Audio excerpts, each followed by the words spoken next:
नमस्कार, police public news channel के अंदर आपका स्वागत है।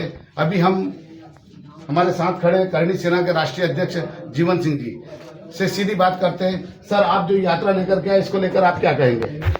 ये यात्रा जन क्रांति न्याय यात्रा है जो लोगों को जागरूक करने के लिए निकाली जा रही है और जो 21 दिसंबर में जन क्रांति न्याय आंदोलन होने वाला है हरदा में, उसके लिए आमंत्रण भी है। तो हम आमंत्रण के साथ साथ जागरूकता भी ला रहे हैं कि जो हमारी 21 सूत्री मांगे हैं वो सभी लोगों तक पहुंचे, समझे और हमारा समर्थन करें।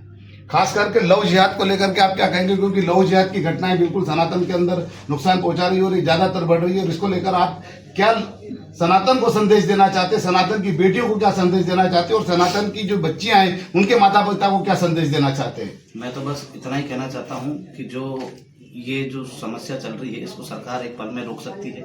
जब हमने एक मांग रखी है इसमें कि जो भी बेटी हो या बेटा हो, यदि वो बालिग हो जाता है और वो शादी करना चाहता है तो उसमें शादी में माता पिता की जो सहमति है वो अनिवार्य हो जाए। जब माता पिता की सहमति अनिवार्य हो जाएगी तो इस प्रकार के जो कृत्य है वो होना बंद हो जाएंगे।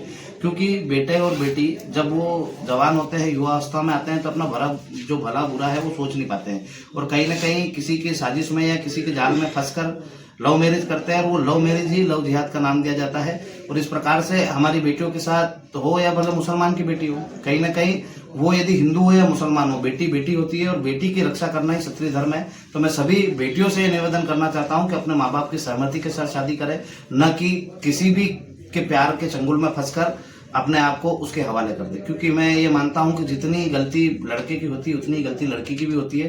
कहीं ना कहीं वो भी उसके साथ सहमति के साथ जाती है और जब कानून से माँ बाप के हाथ बन जाते हैं तब वो आती नहीं है और कहीं ना कहीं वो फ्रिज में मिलती है और कहीं ना कहीं लड़के भी ड्रम में मिल रहे हैं। तो ये जो समस्या यदि बंद करनी है तो हमें आपको, हमको, सबको, सारे हिंदुस्तानियों को एक साथ आना पड़ेगा, चाहे वो हिंदू हो या मुसलमान हो।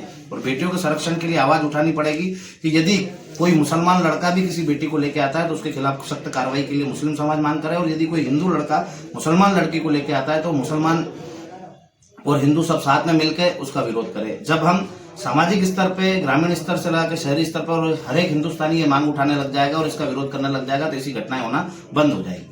वैसे आप सरकार से क्या मांग करना चाहते हैं? ये तो सरकार का विषय है, आपने तो समाज की बात करी, लेकिन सरकार से आप क्या मांग करना चाहते हैं? सरकार से तो हम ये मांग कर रहे हैं कि इसमें कानून बनाए कि किसी भी धर्म या जाति का व्यक्ति यदि शादी करता है या धार्मिक रूप से करता है या कोर्ट के माध्यम से करता है तो उसमें माता पिता की सहमति अनिवार्य हो। जो माता पिता की सहमति के बगैर यदि शादी करे तो उनको आजीवन कारावास हो।